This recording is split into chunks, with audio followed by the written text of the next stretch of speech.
Vladimir Putin is trying to expand the war to keep influence over Central Asian countries and possibly involve them in a future conflict on Russia's side.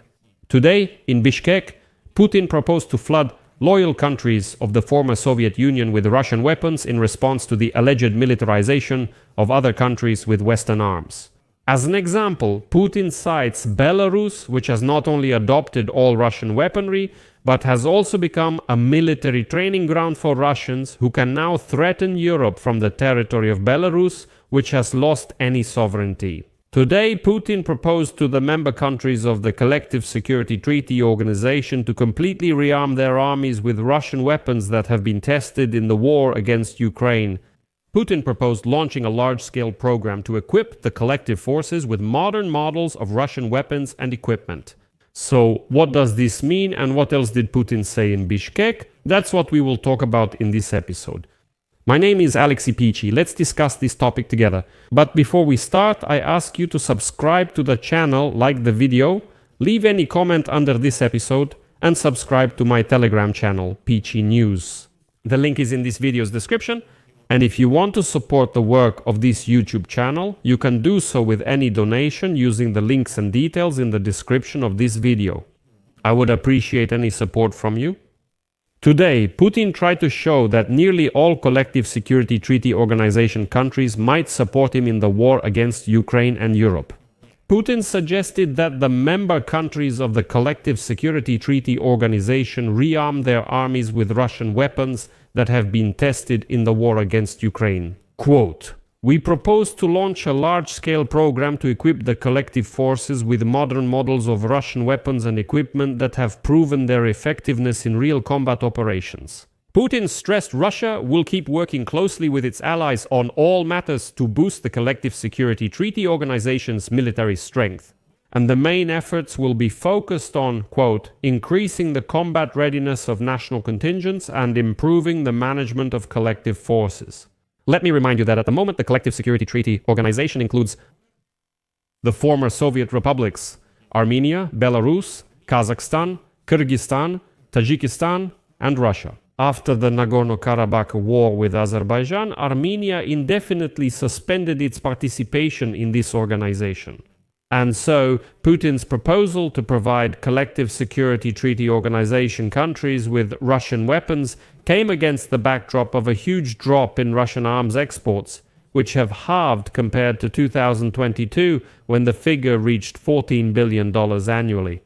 Interestingly, the head of the monopoly exporter of Russian weapons, the state corporation Rostex, Sergei Chemezov, noted that at the moment the military-industrial complex of the Russian Federation is mainly focused on supplying products to the Russian occupation army.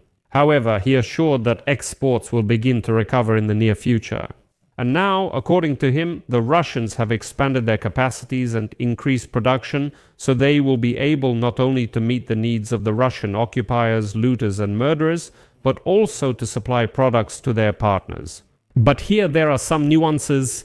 According to data from the Jamestown Foundation, last year Russia exported only $1 billion worth of weapons.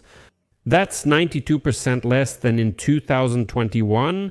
That is before the full-scale invasion of Ukraine in the war's first year. Rostex arms sales to foreign clients were cut in half to $8 billion in 2023, down to $3 billion, and then dropped threefold again, that is down to $1 billion. The Stockholm International Peace Research Institute estimates a 47% decline in Russian arms exports for the period 2022-2024 and a 64% drop in the last 5 years. According to Stockholm International Peace Research Institute, the share of Russian arms on the global market has decreased from 21% to 7%. As a result, Russia ceded second place to France in the ranking of the world's largest arms exporters. The United States of America holds first place. Their share of the global market has increased to 44% compared to 35% in 2019. Before the full-scale war in Ukraine, Russian weapons were supplied to 47 countries around the world. In 2024, this number had dropped to 33, and today it is even less.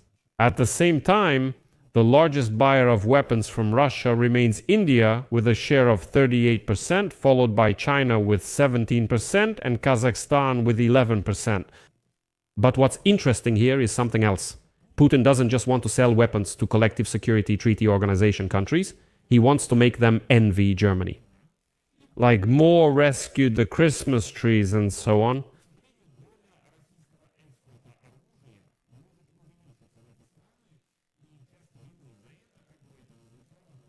He sold thousands to Belarus.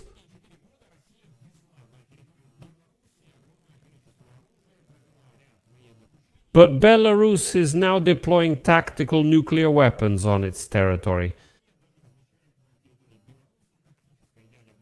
Well, and Lukashenko is boasting that the Russian Oreshnik missile will soon arrive on the territory of Belarus. That is, Russia has turned Belarus into a full-fledged military testing ground against Europe and Ukraine, and in return, the Lukashenko regime receives some protection and stays in power. But this is just the beginning, because recent events have shown that such allies of Russia do not remain in isolation for long, and there is even a chance for rehabilitation. The fact is that in recent months, Donald Trump's administration has been actively negotiating with dictator Lukashenko, who, in batches, is releasing political prisoners from prisons. In other words, the prisoners are his resource for legitimization. And it got to the point where Trump even appointed a special representative for Belarus, John Kuhl. And recently, the United States of America and its emissaries were directly communicating with the dictator Lukashenko, who should have been completely isolated as much as possible. And the United States Department of the Treasury even started lifting some sanctions against Belarus. In exchange for these steps, Lukashenko was releasing political prisoners, and all of this. This cooperation also helps Lukashenko open his mouth and make statements about a peace plan for Ukraine. And now there are even statements that Washington's rapprochement with Minsk is part of the Trump administration's controversial strategy of building relations with authoritarian regimes in exchange for easing sanctions. And some American officials have stated that cooperation with Belarus is part of a long-term strategy to pull Minsk out of Moscow's geopolitical orbit. Even if it's minor, the key point is Lukashenko has faced no consequences. And unfortunately, it seems that he will not be punished for his involvement in the war against Ukraine and for turning his country into a military testing ground for Russia. On the contrary, Americans are talking to him again.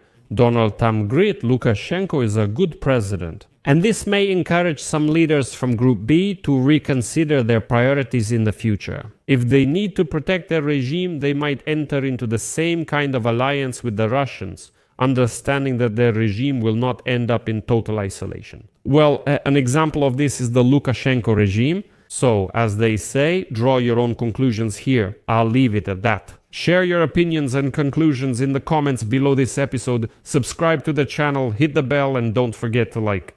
That's all for now. Take care. Goodbye.